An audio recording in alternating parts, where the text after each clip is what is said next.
A draw is supposed to feel harmless. It is supposed to be the result that allows everyone to move on. No celebrations, no panic, no crisis, just another game. But every major tournament has matches that leave behind something far more dangerous than defeat.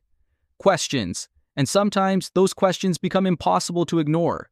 Canada walked into this match carrying expectation. Not hope, expectation. The difference matters. Hope belongs to underdogs. Expectation belongs to teams that believe they have already arrived. Over the last few years, Canada had transformed from a nation trying to catch up into a nation demanding respect. The excitement around the program had never been higher. The talent pool was growing, the confidence was growing, the ambitions were growing, and with the FIFA World Cup approaching, every performance suddenly carried a different weight. This was no longer about proving Canada belonged. That argument had already been won. Now the challenge was proving they could compete with the best teams on the biggest stage. That is why this match mattered, not because of the opponent, not because of the scoreline, but because of what Canada expected to learn about themselves. The belief was simple: control the game, create chances, wear the opposition down, leave with a comfortable result. Instead, they left with something else entirely. A warning. At first, almost nobody noticed it, because the final score was not disastrous. A draw rarely creates headlines. A draw rarely creates panic. But if you looked beyond the result, there was a deeper story unfolding, and that story may have revealed a problem nobody saw coming. The strange thing is that the warning signs appeared early, not dramatic signs, not obvious signs, subtle signs, the kind that disappear inside the noise of a football match. Canada had the ball, Canada had territory, Canada had the initiative. Everything appeared normal, everything appeared under control. But beneath the surface, Bosnia looked remarkably comfortable. That should have been the first clue, because teams under pressure usually behave a certain way. They become desperate, they become rushed, they start making mistakes. Bosnia did none of those things. They remained calm, patient, disciplined, almost as if they had expected this exact scenario from the beginning. And perhaps they had. The longer the game continued, the more it became clear that Bosnia was playing a different psychological battle. They were not trying to dominate possession. They were not trying to overwhelm Canada. They were trying to test something. They were trying to discover whether Canada could solve a problem that many elite teams eventually face. What happens when the opponent refuses to cooperate? What happens when space disappears? What happens when organization becomes more important than talent? The answer was beginning to emerge, and it was uncomfortable. Because football is full of teams that look brilliant when the game becomes open. Teams that thrive when transitions appear. Teams that flourish when chaos enters the match. But World Cups are not always chaotic. In fact, the deeper tournaments go, the more organized they become. The stronger teams become, the more disciplined teams become, the more difficult every chance becomes. And that is where Canada encountered resistance. Not spectacular resistance, not heroic resistance, just relentless resistance. Every attack seemed to encounter another obstacle. Every promising moment seemed to run into another wall. Every breakthrough appeared to lead nowhere. At first it looked temporary, just one of those stretches that happens during football matches. A brief period of frustration, nothing more. But frustration has a way of changing teams, slowly, almost invisibly. A pass becomes slightly rushed, a run becomes slightly impatient, a decision becomes slightly forced, and before anyone notices, confidence begins transforming into anxiety. That transformation rarely happens all at once. It happens in layers, one missed opportunity, then another, then another. The crowd senses it, the players sense it, the opposition senses it, and suddenly a match that should have felt comfortable begins to feel complicated. That was the atmosphere beginning to develop. Not panic, not yet, but uncertainty. And uncertainty is dangerous. Because once doubt enters a football match, it starts influencing every decision. The most fascinating part was Bosnia's reaction. They never appeared surprised. They never looked overwhelmed. Instead, they seemed increasingly convinced that their plan was working. Every minute that passed strengthened their belief. Every Canadian attack that failed to create a breakthrough reinforced the same message. Stay disciplined, stay patient. The opportunities will come. And when belief begins shifting from one side to another, momentum often follows. This is where the story becomes bigger than one match. Because the real question was no longer whether Canada would find a way through. The real question was why it was proving so difficult in the first place. At the time, many people focused on individual moments, specific chances, specific decisions, specific plays. But those moments were symptoms. The deeper issue was structural. Canada appeared to be confronting a challenge that stronger opponents would immediately notice: the challenge of breaking organized resistance.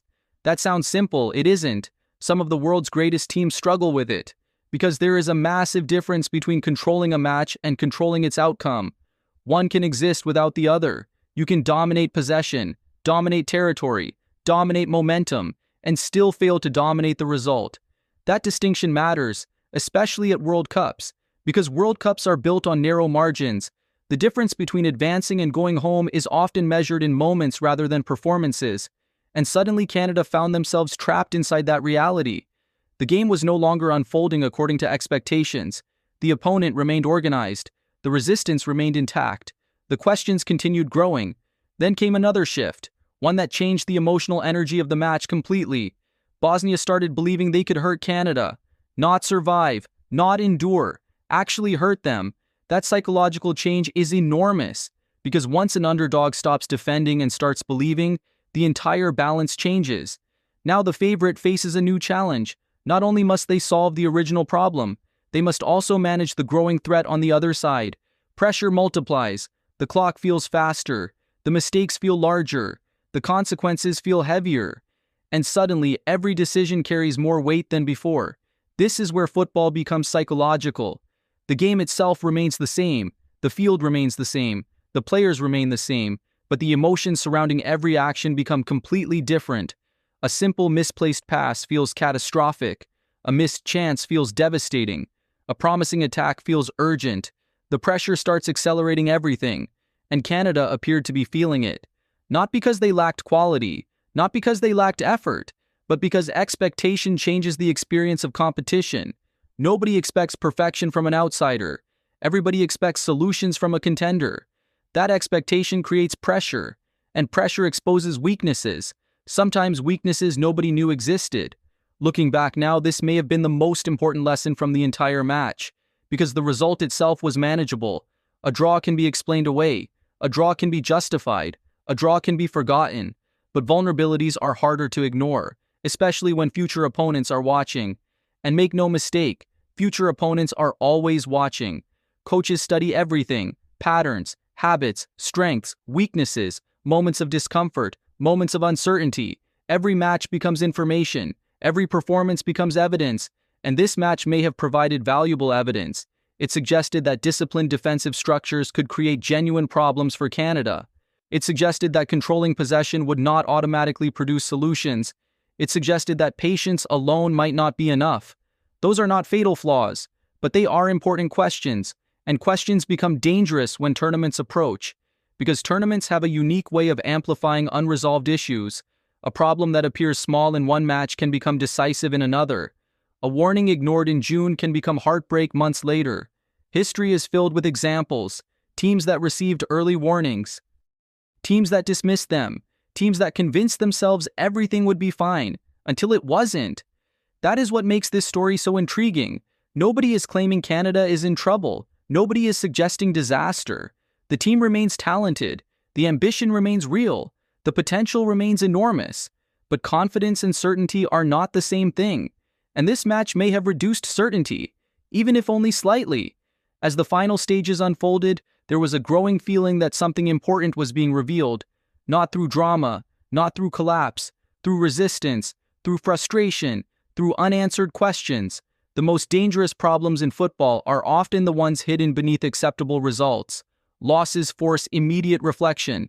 Draws often allow uncomfortable truths to survive. People move on. Attention shifts elsewhere. The warning remains unnoticed. That is why this result feels different. Because the scoreline does not tell the entire story. The scoreline says 1 point. The performance raises bigger questions. Questions about creativity. Questions about adaptability. Questions about how Canada responds when Plan A stops working. And perhaps most importantly, questions about what happens when opponents refuse to play the game Canada wants to play. Those questions are not criticisms. They are tests. Every serious tournament contender faces them eventually.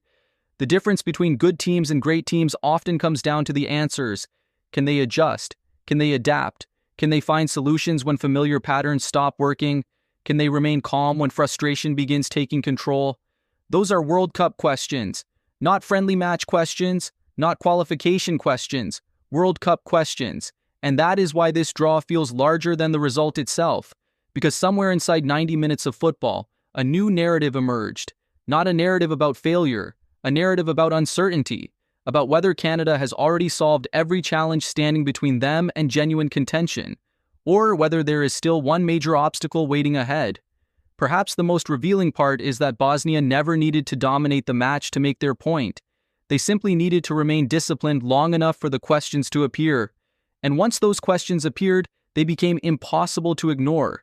That is the power of organized resistance. It forces teams to reveal parts of themselves they would rather keep hidden. It exposes limitations. It tests patience. It challenges identity. And sometimes it changes the conversation entirely. Which brings us back to the central question. What changed everything? It wasn't a goal. It wasn't a mistake. It wasn't a single moment. It was a realization. The realization that controlling a match is not the same as solving it. The realization that possession is not the same as penetration. The realization that future opponents may try to follow the same blueprint. And the realization that Canada's biggest challenge before the World Cup may not be defeating stronger teams. It may be finding answers against disciplined ones. That is why this draw matters. Not because it damaged Canada's ambitions, not because it exposed a crisis, but because it revealed something unfinished, something still waiting to be solved. The result itself will fade from memory. Most draws do, but the questions created by this one may stay much longer. And as the World Cup approaches, those questions could become far more important than the scoreline ever was. Because sometimes football's biggest warnings do not arrive with humiliation. They arrive quietly, hidden inside a result that looks perfectly acceptable, until everyone realizes what it was trying to say all along.